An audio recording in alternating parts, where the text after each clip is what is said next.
السلام علیکم۔ آج کل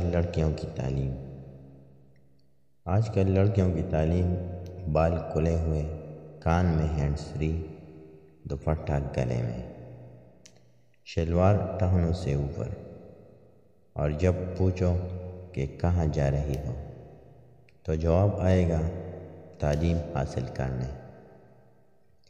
جو تعلیم عورت کو حیا کے راستے سے ہٹا دے، میرے خیال میں ایسی تعلیم سے جاہل رہنا بہتر ہے۔